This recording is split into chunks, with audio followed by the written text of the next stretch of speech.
There's a moment when even the strongest smile can't hold back the truth. Nicole stood alone, 58 years old, and for the first time in years, she stopped pretending she wasn't breaking down. She wasn't falling apart. She was finally being honest with herself. For years, she had worn the mask. Public love, private silence. She walked red carpets with grace, smiled for cameras, held his hand like it still meant something. But behind closed doors, her heart was slowly dimming. It didn't happen all at once. It was quiet, gradual, like a candle running out of air. She told herself it was just a phase, that every couple has hard seasons. Maybe she just needed to try harder, but deep down, she knew she wasn't living in love. She was living in the memory of it. And one day, without warning, the mask cracked. She looked in the mirror and whispered, "I can't pretend anymore." It wasn't a scream, it was a release. And in that silence, she finally heard her own voice again. In the beginning, it looked like a fairy tale. Two stars from different worlds, one country, one cinema, falling in love under the bright lights. They were radiant together, smiling, holding hands, whispering things only they understood. The world watched Nicole and Keith as if they were living the perfect script. And for a while, maybe they were. Red carpets, award shows, nights filled with applause, mornings with coffee and cameras just outside the gate. But somewhere along the way, the real script, the one without the spotlight, started to drift off course. Behind closed doors, things were quieter, not in the peaceful way, in the way that feels heavy. Conversations got shorter, the space between them longer. He was chasing music, she was chasing peace. And though they stood side by side, their hearts started living on different timelines. She noticed it in the little things, the way he'd disappear into work, the way she stopped asking him to stay. The laughter that used to echo through the house slowly faded into separate silences. Not fights, not flames, just distance. They kept showing up, for events, for each other, for the world. But at home, something sacred was slipping. She'd lie awake at night wondering how a love so big could feel so empty. And yet, every morning, they smiled for the cameras again. Because that's what people in love do, right? But no one knew what happened when the cameras were gone. It was late, past midnight. The house was quiet, but not peaceful. Nicole sat on the edge of the bed, still dressed from the night's event. She hadn't taken off her heels. She hadn't said a word since they got home. Keith was in the next room, guitar in hand, headphones on, lost in a world that didn't include her. It used to feel like magic, the way he could disappear into music. Now it just felt like absence. She stared at the wall, at nothing, waiting for something to break the silence between them. A glance, a question, anything, but it didn't come. And for the first time, she didn't reach for him, didn't follow him into the studio, didn't ask what he was working on. She just sat there, still. That night, a quiet thought passed through her mind. I don't want to try anymore. It scared her, because she meant it. Not in anger, not in pain, in clarity. She missed a flight the next morning, said it was scheduling, but it wasn't. She just couldn't go. Work calls were pushed, events canceled. She needed space, even if no one understood why, even if she couldn't fully explain it herself. For weeks after, she moved like a shadow in her own life. There, but not really. Present, but fading. And he never noticed. Or maybe he did, and said nothing. They shared rooms, but not moments. Laughed at jokes, but not the same ones. She realized she was mourning a marriage that hadn't ended yet. And that night changed everything. She never told anyone the real reason, not the press, not her closest friends, not even him, because it wasn't something you could explain in headlines or sound bites. There was no betrayal, no dramatic fight, no scandal to chase. It was quieter than that, more painful because of how invisible it was. Nicole had spent most of her life becoming what everyone needed: a daughter, a star, a wife, a mother, a symbol. And somewhere along the way, she stopped becoming herself. She kept waiting for someone to notice, to say, "You don't look happy," to ask, "Do you still feel seen?" But no one ever did, because she was so good at performing peace. She thought love meant sacrificing parts of who you are, but she gave away too much: her boundaries, her voice, her silence. The truth she never shared is that she left not because he hurt her, but because she had started hurting herself. She had promised, years ago, that she would never lose herself in someone again, but she broke that promise quietly, beautifully, completely. And it wasn't until she was standing in a room full of people, feeling entirely alone, that the weight of it landed. She smiled, she nodded, she raised her glass, and inside,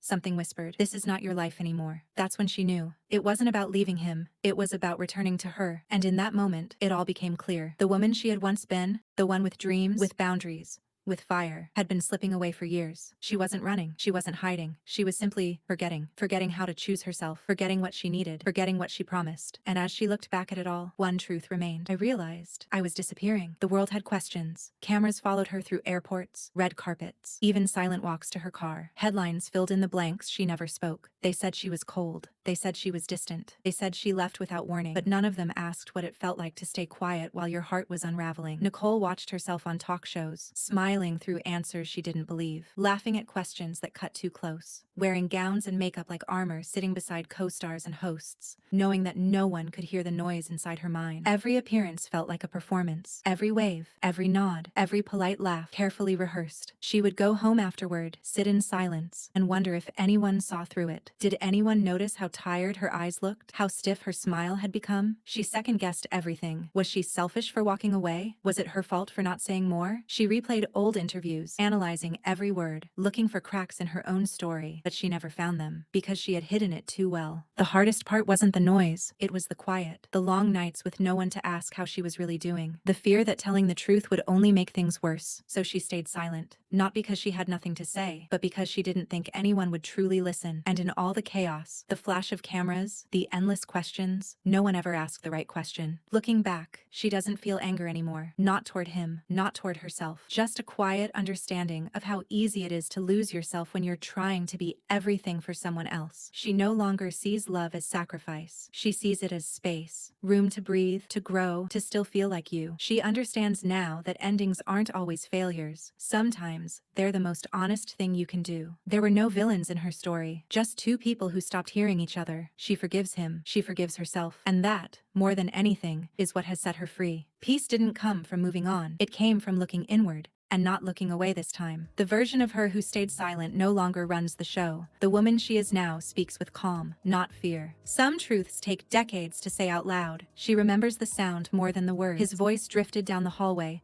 humming a melody she used to know by heart. The house was still, her suitcase waited by the door. No one was crying. No one begged her to stay. It wasn't loud or angry, just quiet.